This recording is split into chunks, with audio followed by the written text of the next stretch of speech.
The country's largest school district reopens for in-person learning today. About 1 million New York City public school students will return to the classroom, many for the first time in more than a year.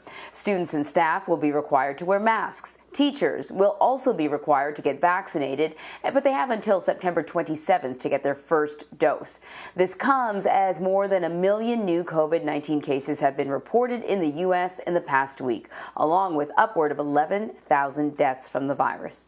So here to discuss this is Dr. Julie Morita. She is the Executive Vice President of the Robert Wood Johnson Foundation and a former member of the Biden administration's Transition Advisory Board.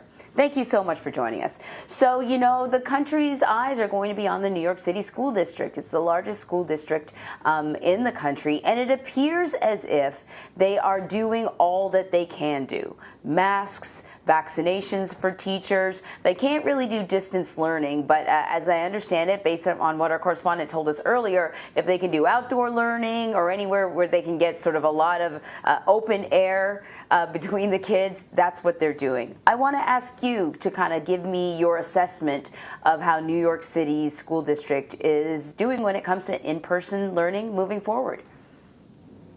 Good morning, Anne-Marie. Thanks for having me. Yeah, I think you're describing in terms of New York City's plan is really this comprehensive type of plan that we'd like to see. The CDC has made the recommendations months ago regarding a layered type of approach where masks are required, social distancing is required when it's possible, improved ventilation is available, that people who can be vaccinated are vaccinated.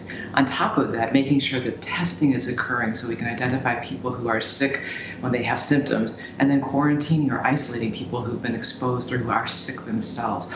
All these kinds of approaches together can lead to safe return to school.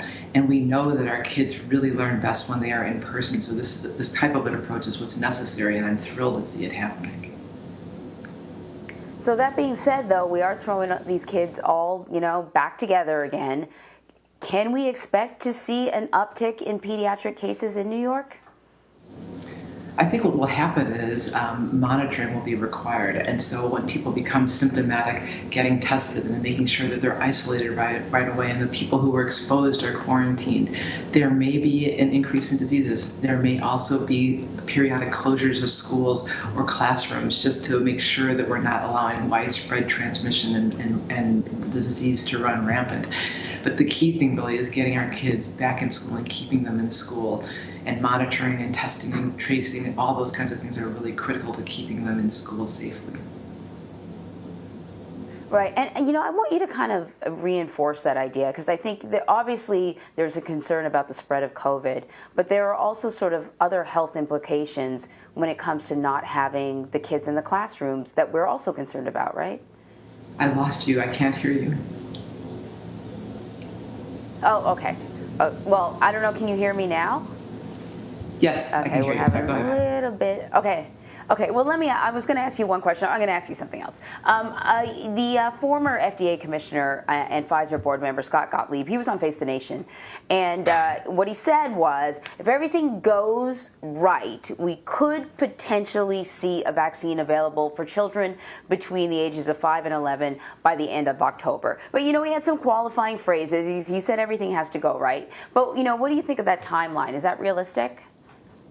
I think it's really hard to know exactly when the vaccines will be approved for our young children. It's critical that they get the vaccines because they are so vulnerable at this point.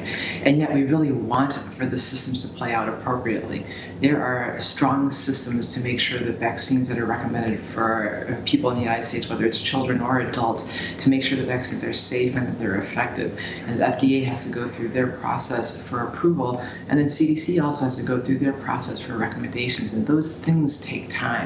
And so I am reluctant to hazard a guess in terms of when the vaccines will be available. But in the meantime, we know what actually works. Making sure that adults who are eligible to get vaccinated, that people social distance, that children wear masks, that people around them wear masks. All these things we can do to really keep our children safe while we're waiting for the vaccines. Everything that's related to COVID comes with a little bit of controversy. So we know now that 53% of the total U.S. population is fully vaccinated.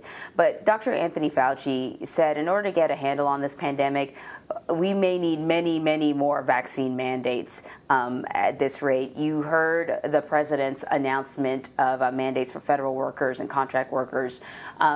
What's your take on mandates? Do you think now that we're sort of a year and a half more into fighting this pandemic, is it time to institute more mandates on vaccinations? Right. So, based on my past history of working in public health, local public health, and as a pediatrician, I know that vaccine mandates are highly effective. When you look at the near elimination that we have of most childhood diseases, when you think about measles, mumps, chickenpox, these diseases, we've nearly eliminated many of those diseases because, and part of that has to do with the success of vaccine mandates in schools. But you don't run to do a vaccine mandate too quickly. You need to make sure that vaccines are available and accessible, free of charge to everyone. You need to make sure that people have the opportunity to have their questions and concerns addressed. All those things really need to be in place to make sure that people have the information they need to make informed decisions, in addition to making sure that there's no barriers to people getting vaccinated. When those kinds of things are in place and everything else has been done, and in the context of widespread disease and increasing rates of disease, mandates are something to be considered and a tool that we need to use when we're trying to protect the public. All right, Dr. Julie Morita, thank you so much. Thank you.